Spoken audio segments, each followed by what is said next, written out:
Tonight, a special edition of The Wheelhouse.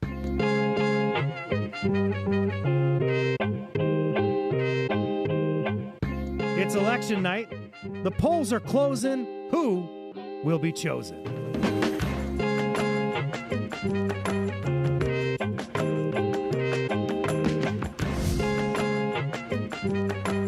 For Connecticut Public, I'm Frankie Graziano. This is The Wheelhouse.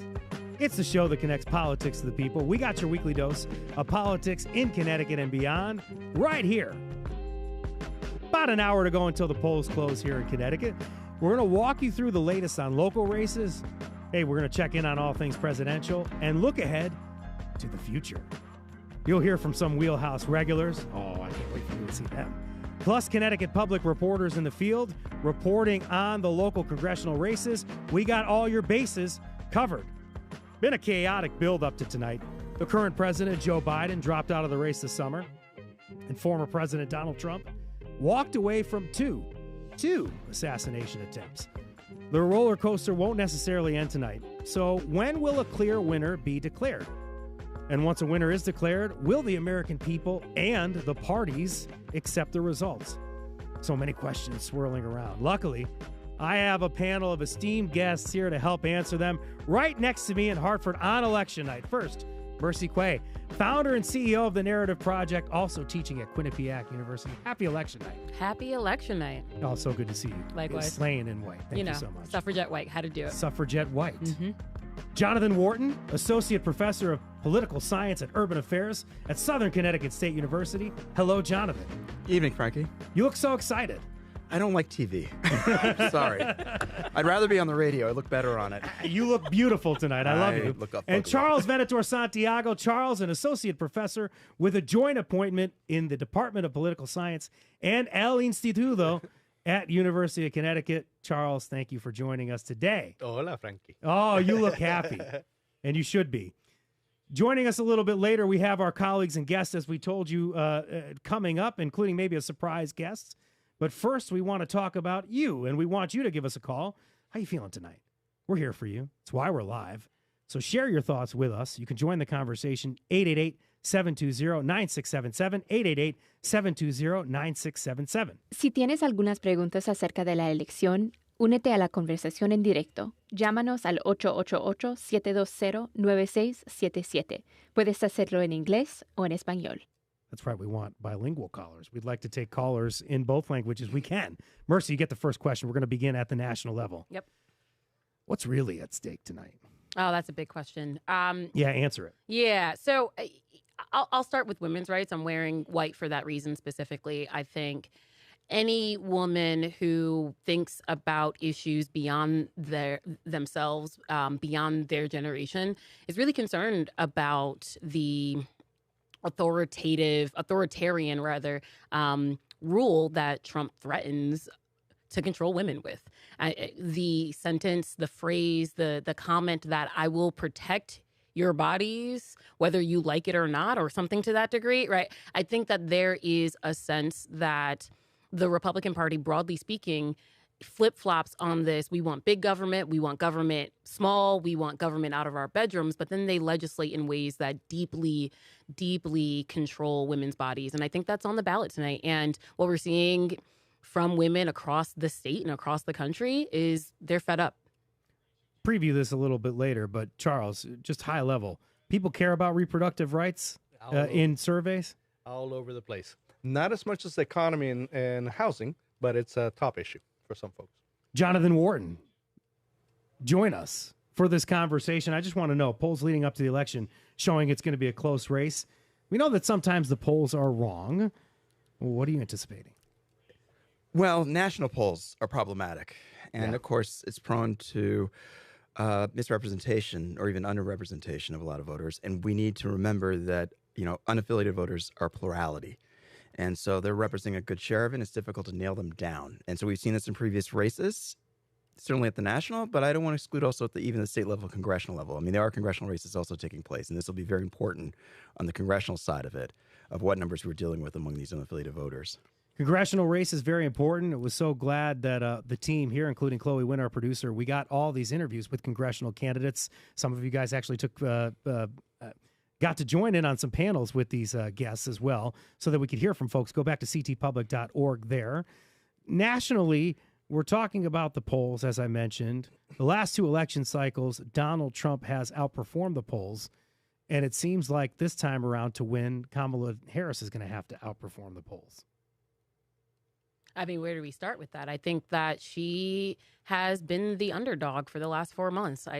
She had a big gap to fill.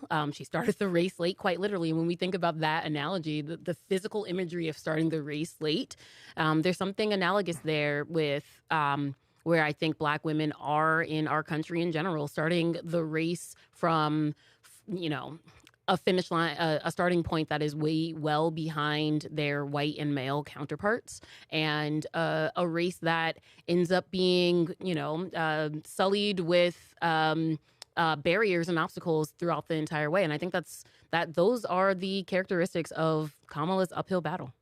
What do you think, Jonathan?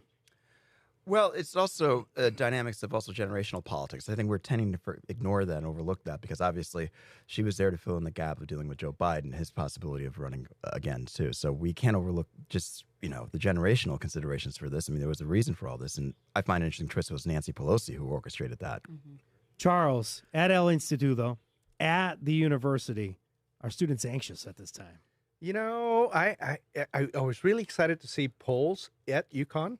I just wasn't as excited to see. That's right. Give us a little background on that, right? Because now you have the first early in-person polling place on actual campus. Yeah. When I first arrived to UConn, I was always complaining about that because I arrived in 2007. So the Obama election was a big election. But we couldn't mobilize students because the lines were incredible in stores. And now we have a poll there, and it's hard to mobilize the students to walk right next to the Gamble Pavilion to vote, which is surprising, but it's a work in progress.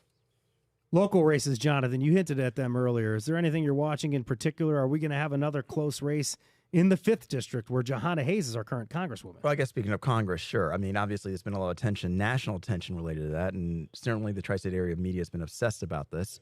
And we can't forget that the national political parties have given a lot of money to both races. So there's going to be a lot of attention on this. And again, this will be interesting because we need to keep in mind the last time around we had both, candidates running. That was during a midterm race. So we're going to see a larger share of voters coming out for this race because it's a presidential one. So we have to pay attention to that turnout effect for both sides, both parties. Oh, this is exciting. I'm about to do something that really excites me, and we're going to check in with one of our regulars on Connecticut Public's The Wheelhouse. We're going to hear now from Lisa Hagen, federal policy reporter with both the Connecticut Mirror and Connecticut Public. There she is on screen, up in Connecticut, not in the Capitol Hill tonight. Where are you tonight, Lisa? Hey, Frankie. I am in downtown Waterbury. We are very close to Congresswoman Jahana Hayes' election night party. It's very quiet right now. Right behind me is where people will start trickling into this ballroom, getting ready to celebrate. But we got some time as polls are almost closed. You look terrific. It's good to see you on camera here. I just want to know, is anybody there yet? I think mostly just staffers and some press who are very eager to cover this race. Sure, including Lisa Hagen, who's been covering it pretty much since it ended the last time. National implications, though, in this race. Can you button that up for us, what we were just talking about? Yeah, it's definitely possible this can be a puzzle piece in the fight over the House majority. Now, last time, Jahana Hayes did win this race in a very close race, but Republicans still took back the House majority. So it's completely possible this race can go one way or the other and a different party gets it. But I think there's a lot of national attention, a lot of national money that's been put into this race because it could play a role in what will probably be a very, again, potentially narrow majority that one of these parties have. So it's definitely possible this could be, decide which party will get the House majority or just play a role in how big of a majority or how narrow of a majority either Democrats or Republicans get. 2,000 votes separated these two when they met 2 years ago. So I just want to know, those PACs and the money that you said that was coming in nationally, do we have any idea if George Logan was able to close the gap financially? And if not, did any of these ads, such as Jahana Hayes, him saying that she's against police, something like that, did it help his cause in any way? No, he did not close the fundraising gap, though both candidates did definitely raise a lot more money, both of them, than they did in their 2022 campaign. She still was able to bring in more, but hey, at the same time, they both spent a ton of money on ads this campaign cycle, and they both had help from national outside groups. Now, the one thing I will say, though, is that one of the biggest players in the 2022 race for George Logan was Congressional Leadership Fund. That is a major GOP super PAC.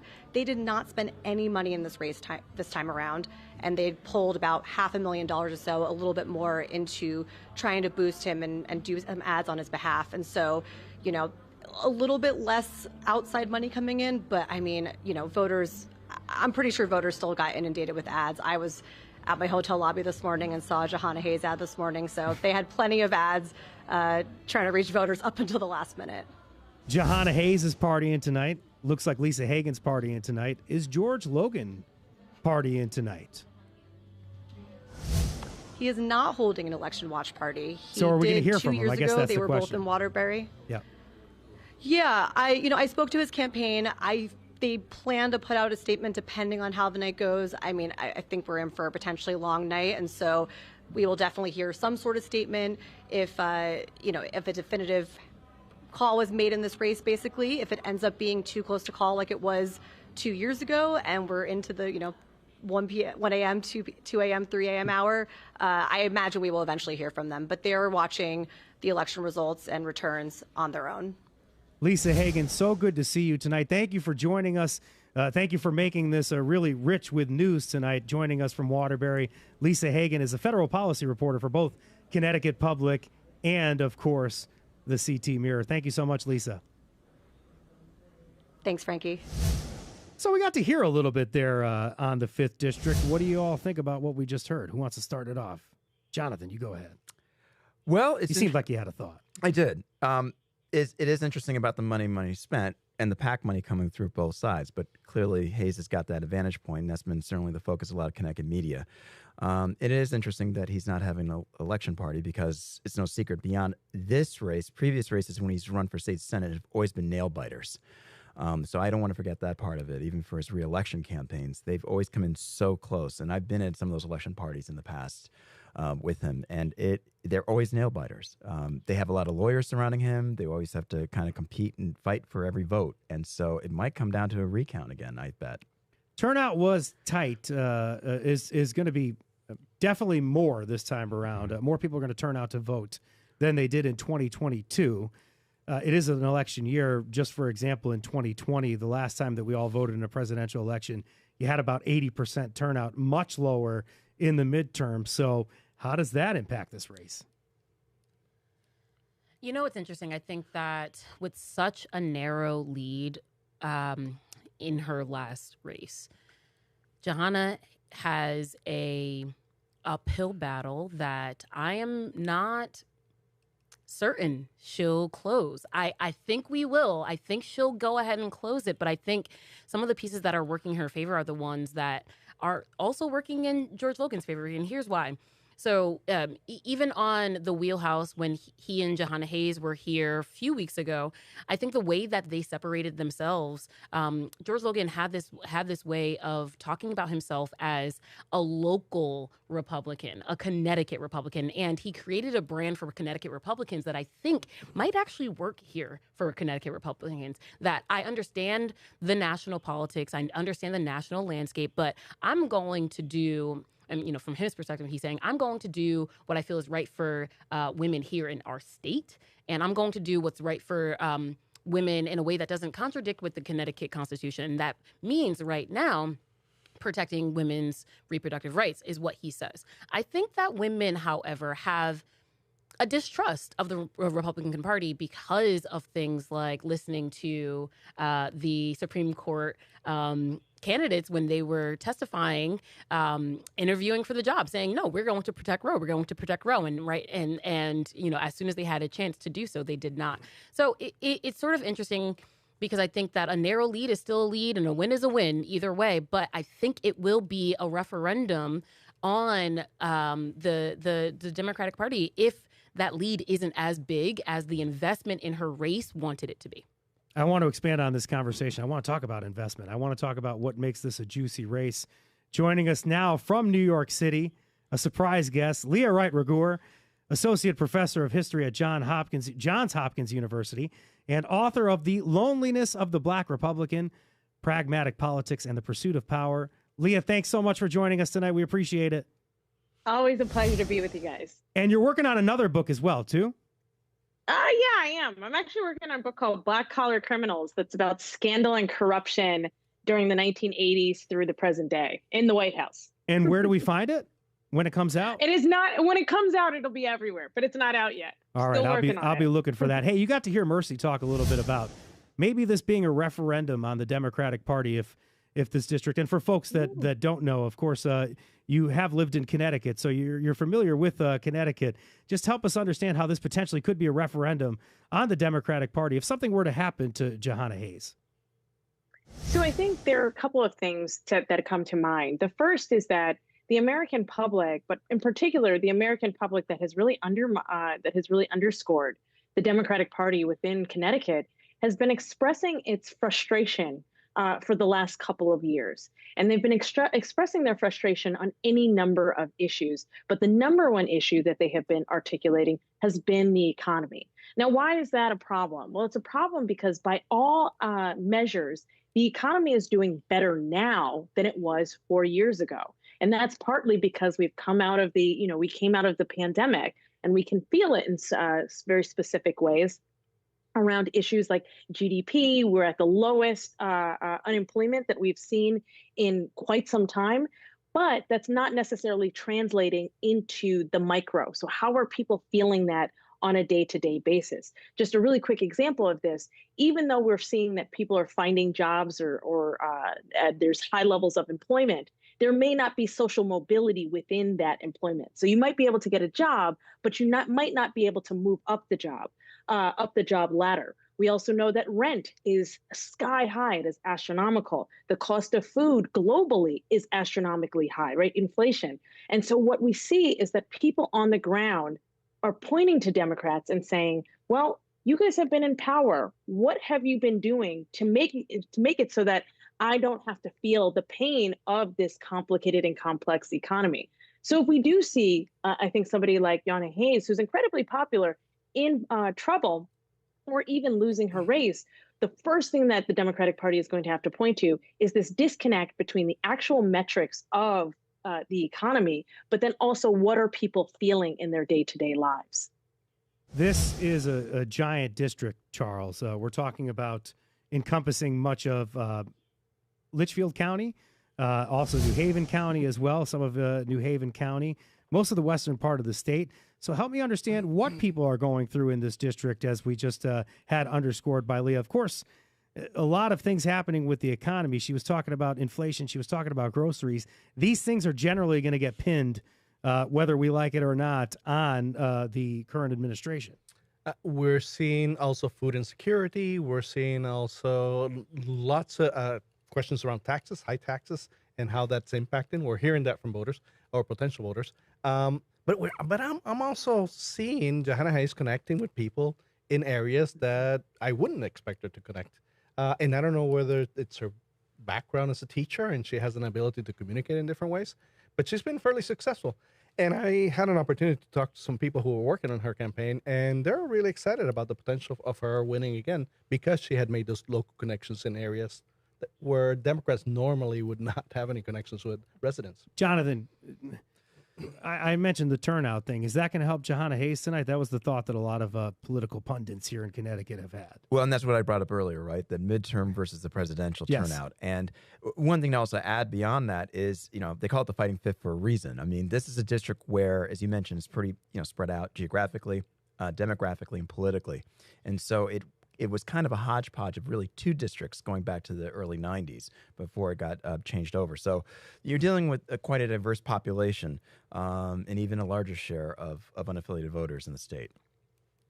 From a public relations point of view, I think, even the fact that Logan isn't holding a party tonight tells you a lot about what his connections were on the campaign trail. I will say that candidates, regardless of whether you think your the likelihood of you winning is lower than you want it to be.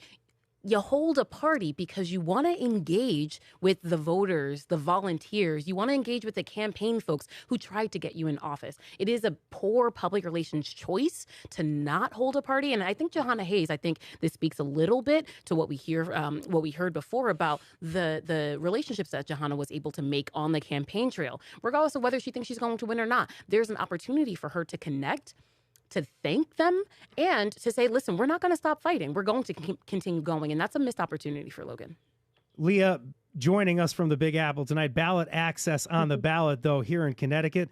Shall the Constitution of the state be amended to permit the General Assembly to allow each voter to vote by absentee ballot? That's the question that a lot of people got in Connecticut. Essentially, state residents getting no longer needing, an excuse to vote by absentee ballot. Historically, who has been behind the universal absentee ballot, and who might it help?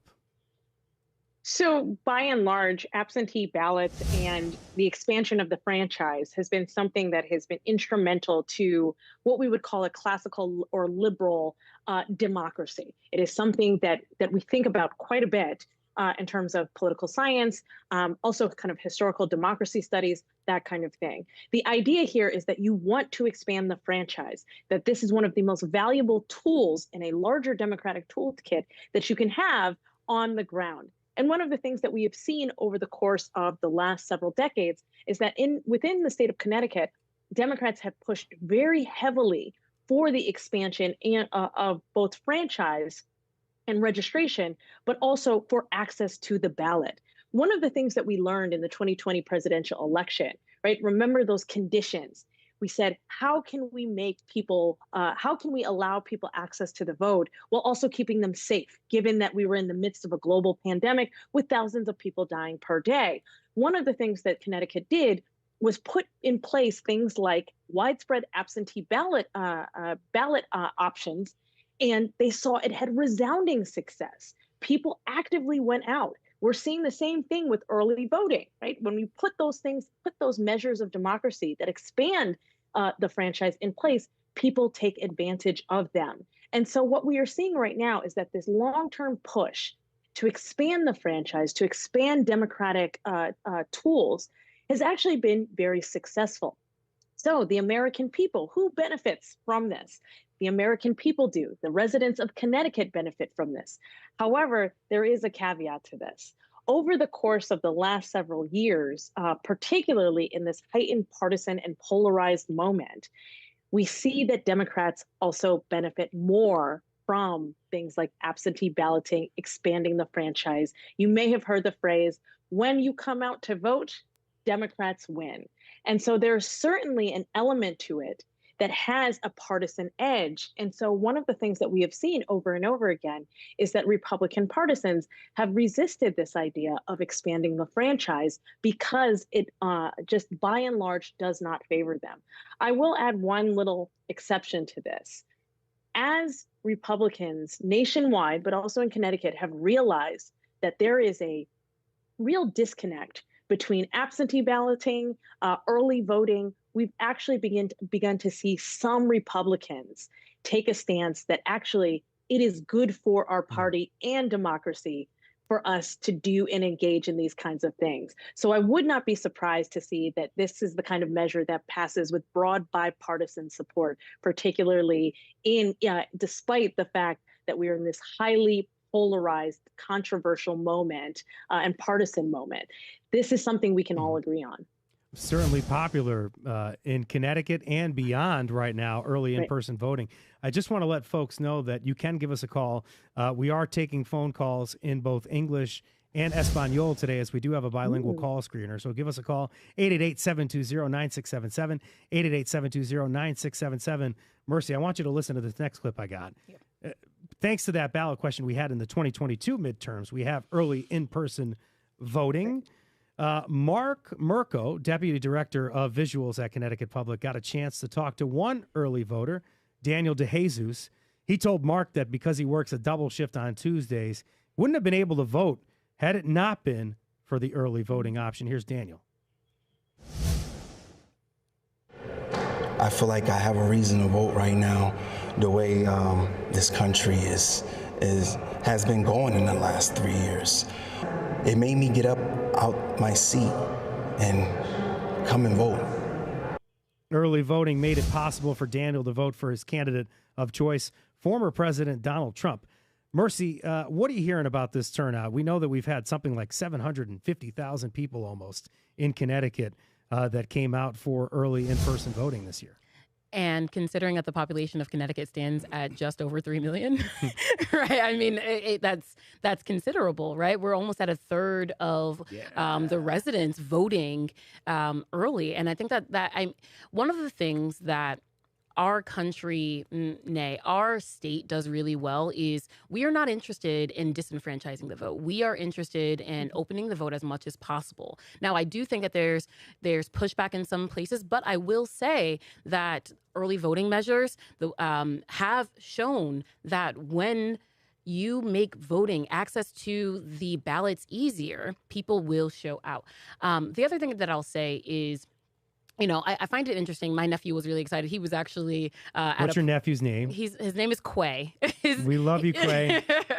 So he was actually at a polling station this morning at 6 a.m. with his parents, and he was interviewed by someone from CT Public. And 7-year-old, really excited. And then I heard him in the background on the phone throughout the day when I was on the phone with my sister, and I was like, "Oh, right," because kids are off from schools today because we close the schools on Election Day. Here's the problem. It's not a federal holiday. So while the kids are off, the parents are on. So there is this, I want us to get to the point where we have, even if it's just a measure that we've adopted here in the state, let's close, a state holiday, whatever that might look like, because state employees, and at the very least, if there is a way that we can make access to the polls even easier, I think we'll have higher turnouts, and I think we'll have better results for people's rights. Great start to our election night show in Connecticut. Coming up next, we surveyed our listeners, and you responded times 750. What did Connecticut Public and the Wheelhouse listeners care about most in the months leading up to Election Day? Stick around for more check-ins with our reporters in the field, and if you have a question about anything you've heard so far, you want to share your voting experience with us, whatever, join the conversation, 888-720-9677.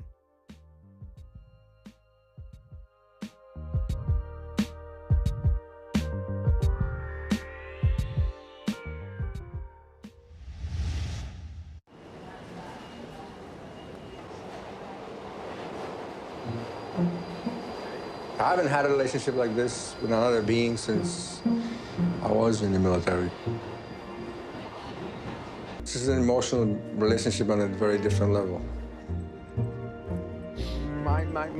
It's unconditional. He'll do anything for me, and I'll do anything for him. Wednesday night at 9 on Spirit. I'm a proud supporter of Connecticut Public and a member of the Community Advisory Board. Are you passionate about public media? Connecticut Public is looking for new members to join our Community Advisory Board. Represent the interests of our viewers, listeners, and readers, and help gather feedback about our programming. Well, I'm very honored to be part of the Community Advisory Board because I have seen the dedication and the hours that people put in to doing what our mission is. Email audiencecare@ctpublic.org.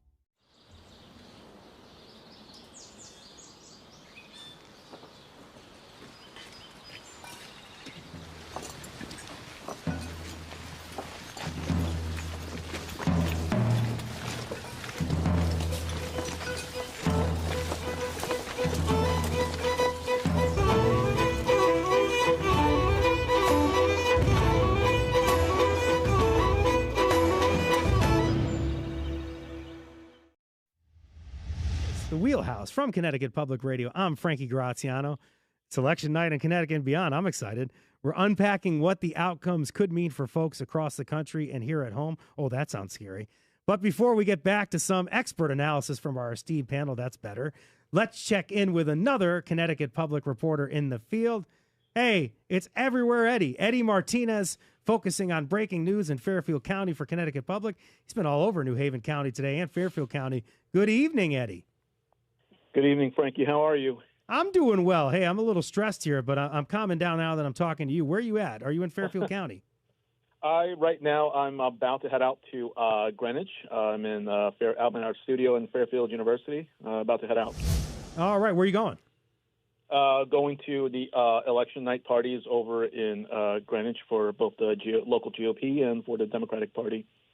Tell me a little bit about that race that you're going to be seeing down there. I think this is one of the situations where we could have a flip in at least the Connecticut Senate. There may be two that we've heard about. Obviously, Tony Hwang is one. He's going against Rob Blanchard. But the other one, and this is the party that you'll be going to, is Nick Simmons versus Ryan Fazio, if I could talk tonight. Yep. Yeah. Both are going up against each other and for control of a seat that Fazio was able to win back in 2022, and both Simmons and the local Republican Party in Greenwich have told me that they both feel pretty good about turnout. They both said that they've been feeling optimistic. Who do you expect to see at this party later? Where is this? Is this like a Greenwich Republicans kind of deal? Yes. They're all the people from not only from Fazio but other state representative races. They should be there as well. Another race to watch in that district, of course, we have Jim Himes bid for re-election. I just mentioned that you have Rob Blanchard and Tony Hwang. Any other things that you're watching down there? And, of course, Sujata Gadkar-Wilcox running for the seat in the 22nd. Give me something on one of those races.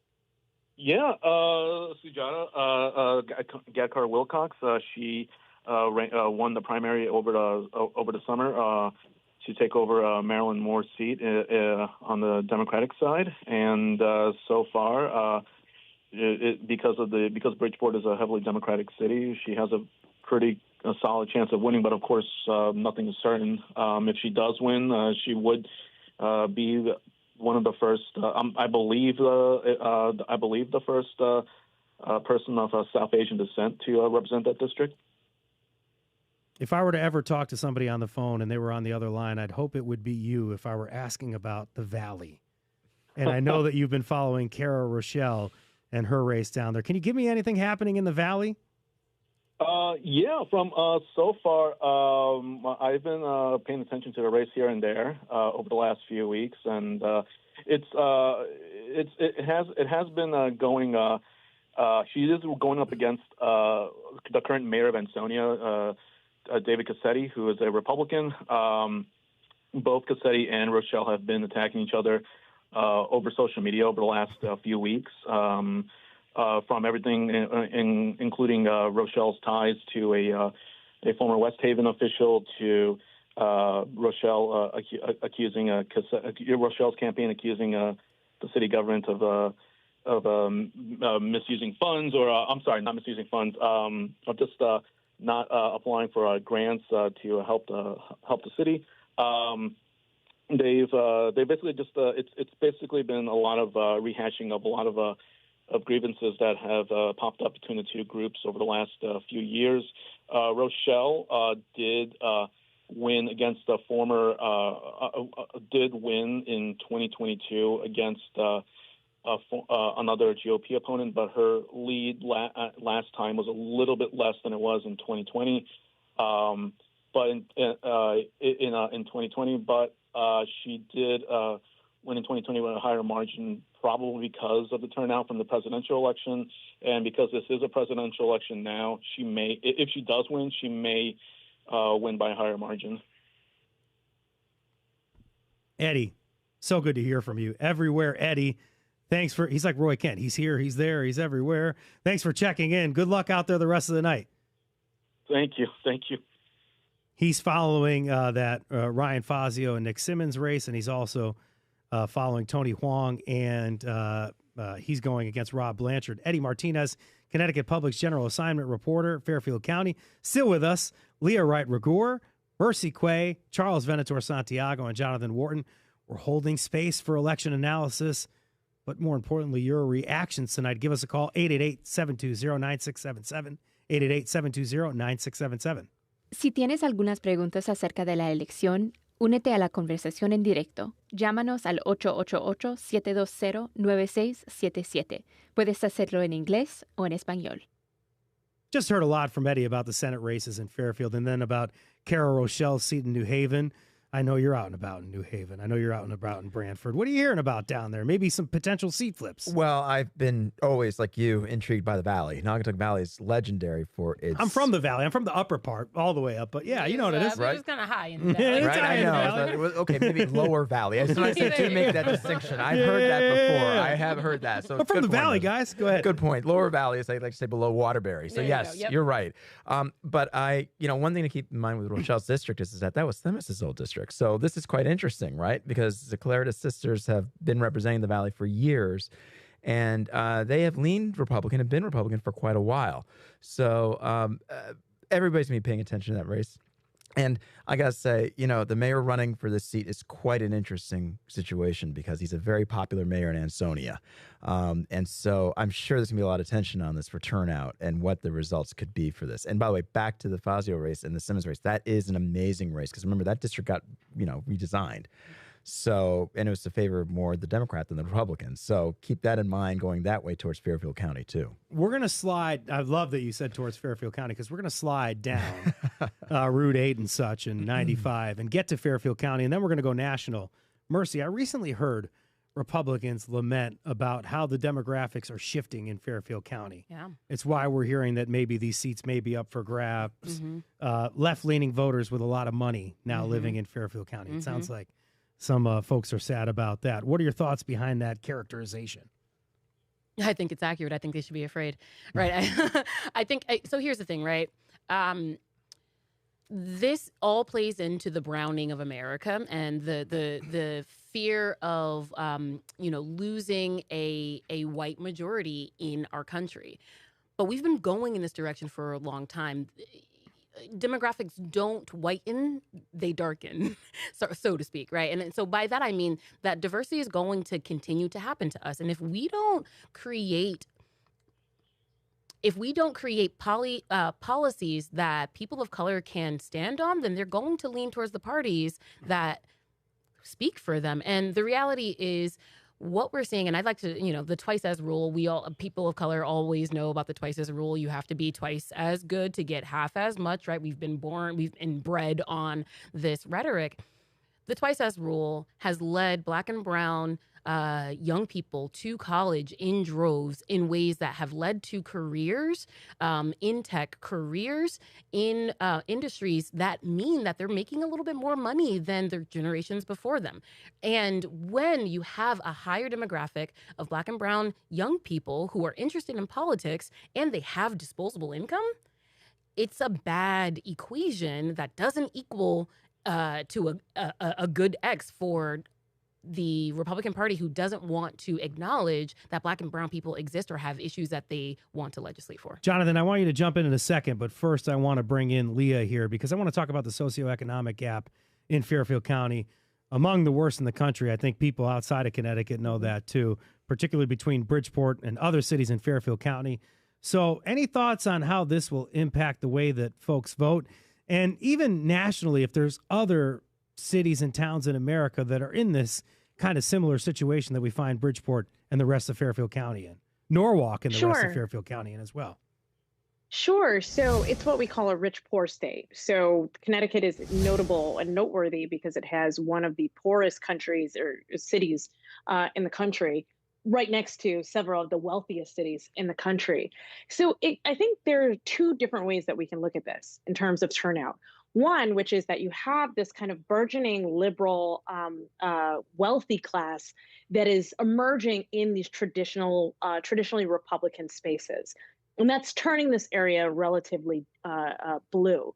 But it's also true that the working class and poor voters in these kind of poor areas that tend to be disproportionately Black and brown also tend to trend Democratic or blue. So you now have this interesting, I think, coalition that has been there before, that we've seen nationally on a national scale on a number of different issues. And there are different reasons why these two groups or these two classes vote liberal or vote blue or vote Democratic. With that, I would offer one little caveat. And I think we actually heard it from that commentator, from that call-in a couple of minutes ago, from someone who said, it sounded like, I believe he was a working class voter who was coming out of these things. Waterbury, Connecticut, Waterbury, Connecticut. So not Fairfield County, but certainly we do see a new segment and sliver of these Black and brown, poor and working class people who have said, you know what? I want to try something different. Yeah. And so we're seeing that they are registering, certainly they're registering to vote as Democrats, but that they are beginning to cast ballots for Republicans. So not in any sizable number, not in any number that should make us go, oh, this is going to flip, this is going to be a radical realignment, but enough so that if you're a Democrat and you're looking at this kind of loose coalition that has assembled across class and basically liberal issues, you should be concerned. Because the base of that group, these Black and brown working class and poor people that have supported you for several years, are saying and looking at the economy, these socioeconomic issues, and saying, I am deeply frustrated with how Democrats have handled this over the last 3.5, 4 years. It doesn't necessarily reflect what is actually going on, but it reflects how people are feeling in their day-to-day lives. So I would pay very careful attention to that and look at this as the new kind of alliance or allegiance that is also really, really fragile.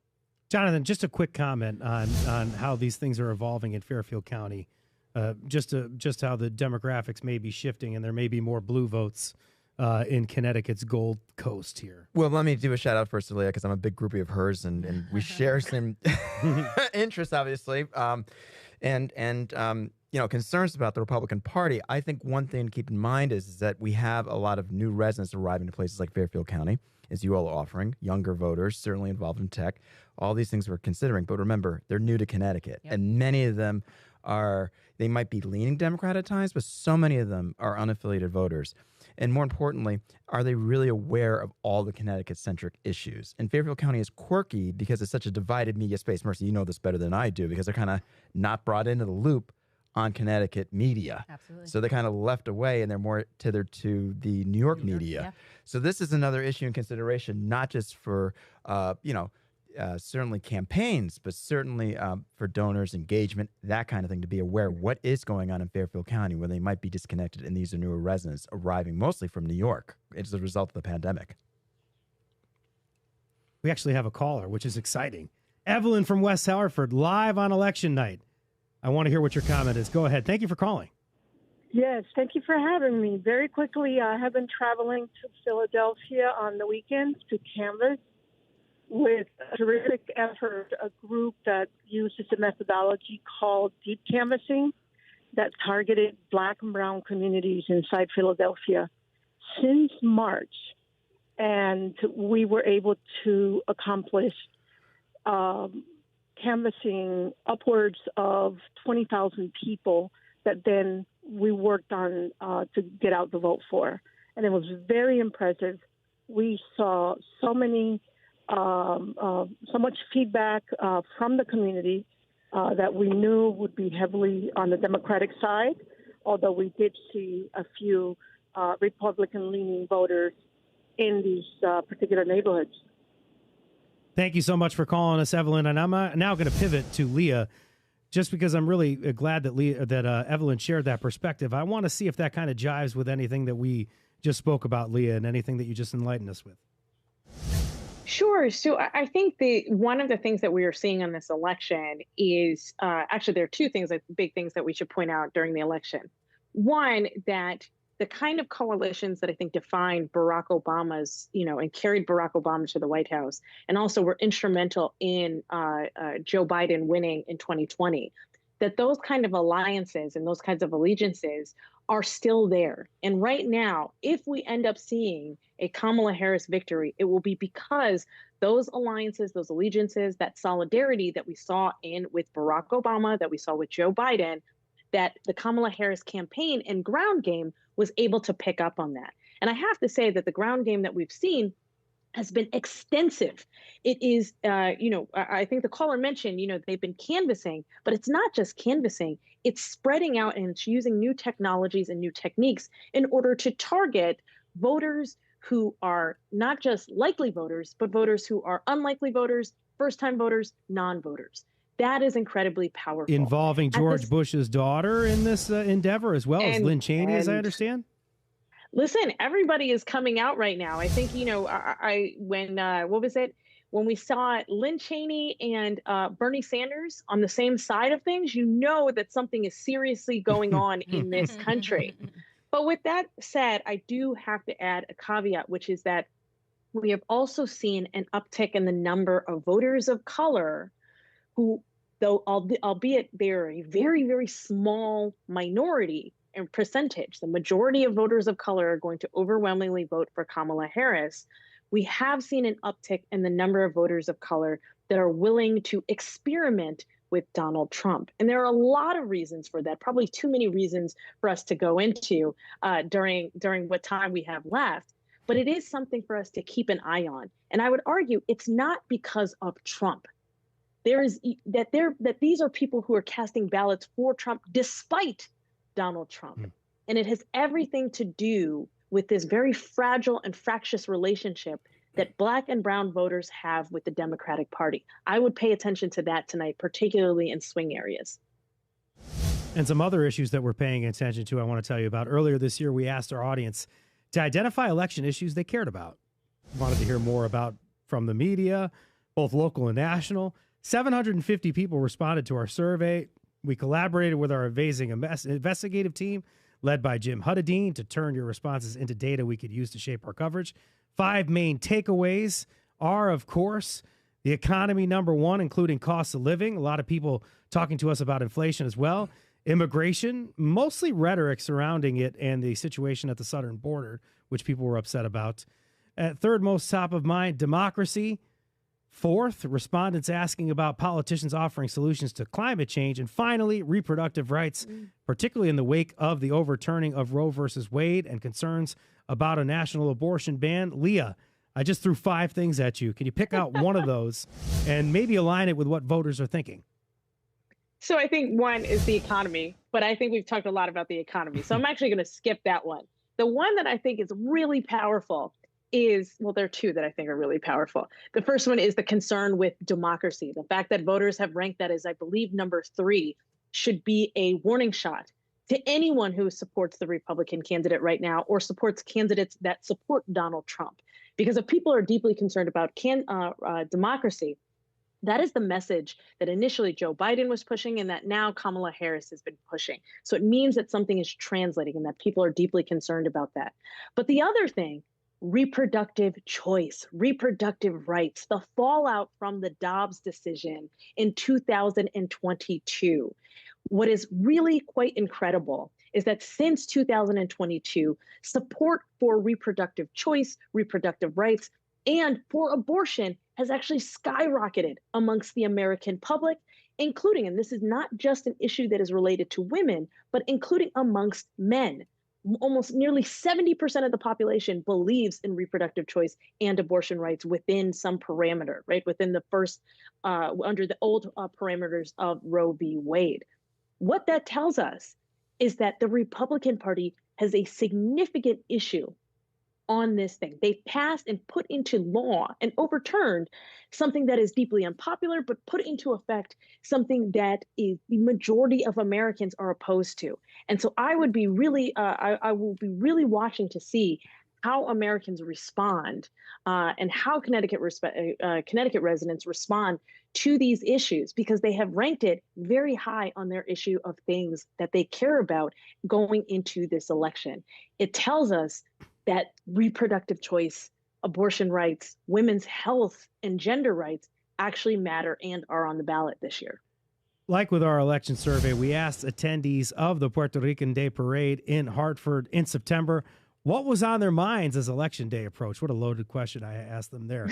I went to the parade with a friend of mine, Martha Castillo. She's an associate social media editor at Connecticut Public. She put together the following. We've been doing like surveys, so we've been asking a lot of people the kind of issues that they care about when they vote. We've heard a lot of different responses, but I just kind of want to ask you that general question. What kind of things do you think about? Definitely healthcare. I think we need to provide more healthcare benefits to people that are coming into this country, as well as our Hispanic community.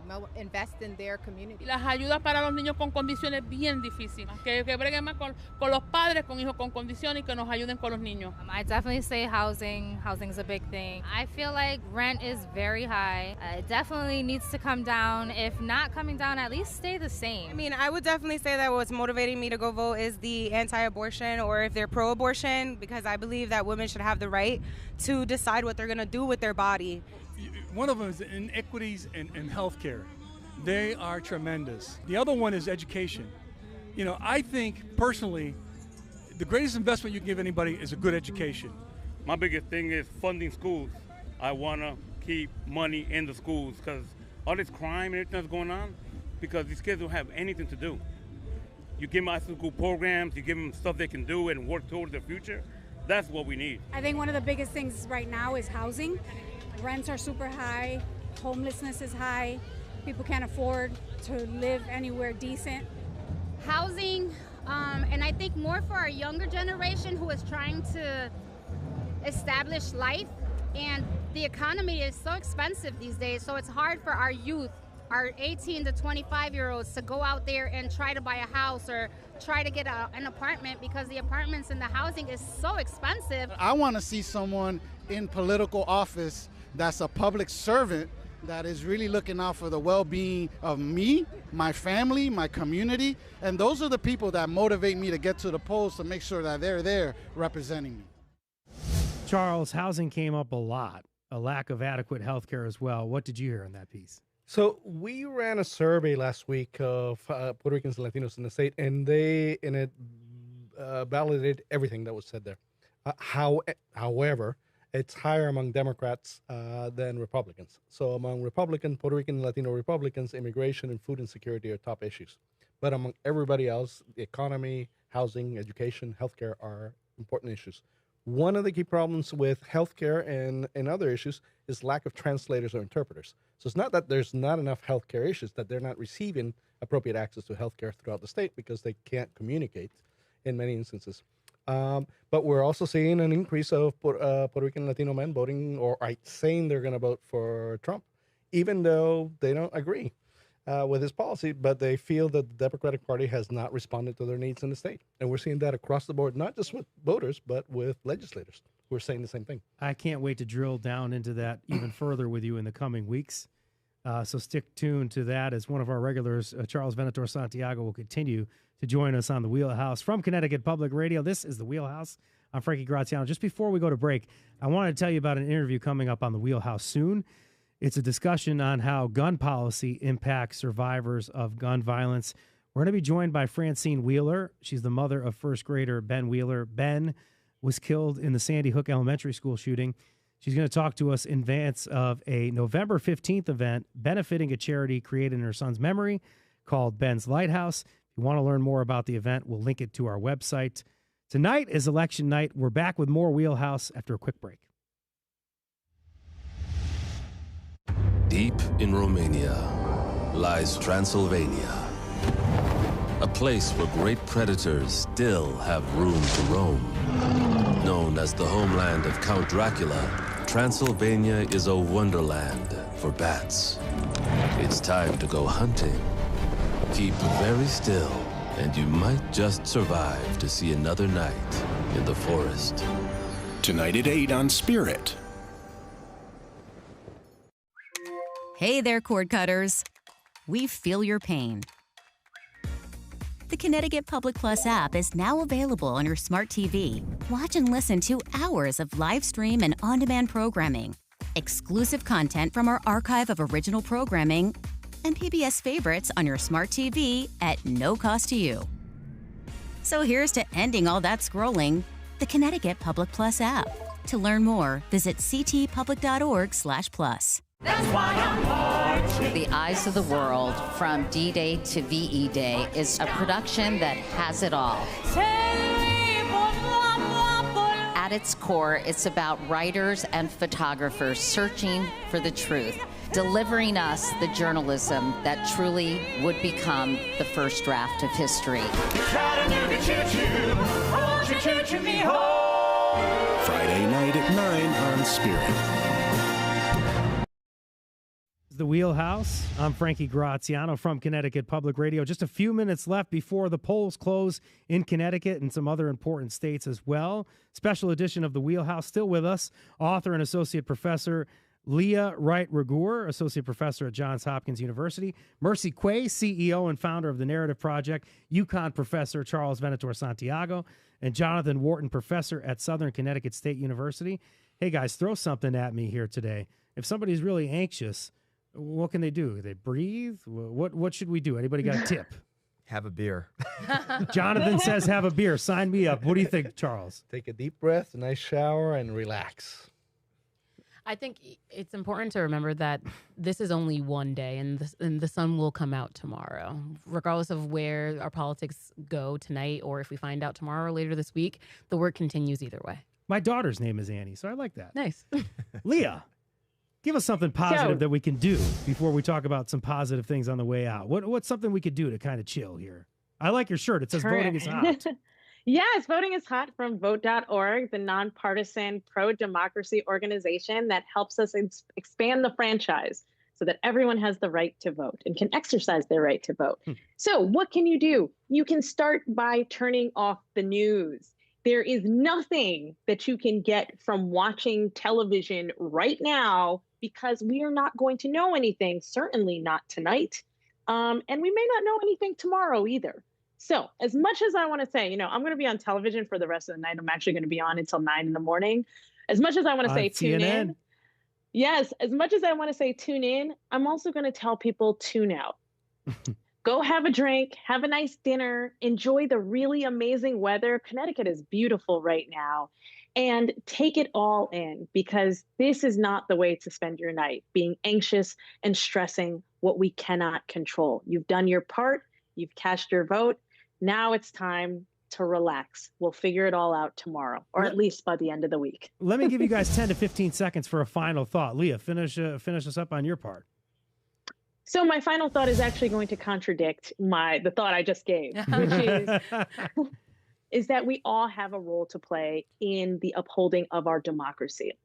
Your vote is just one of many tools that you have that help our republic, that help our nation continue to move around. The things that we think of as democratic norms, the things that we think of as democracy, aren't just there. We shouldn't just take them for granted. They are upheld by individuals and by people, not by institutions. So if you truly believe in democracy, if you truly want to see a better place for our country and for your children, for your nieces, nephews, and friends, then get in, do the work, and do a job. Charles, that's all you can do. This is the time to think between the difference between the political and politics.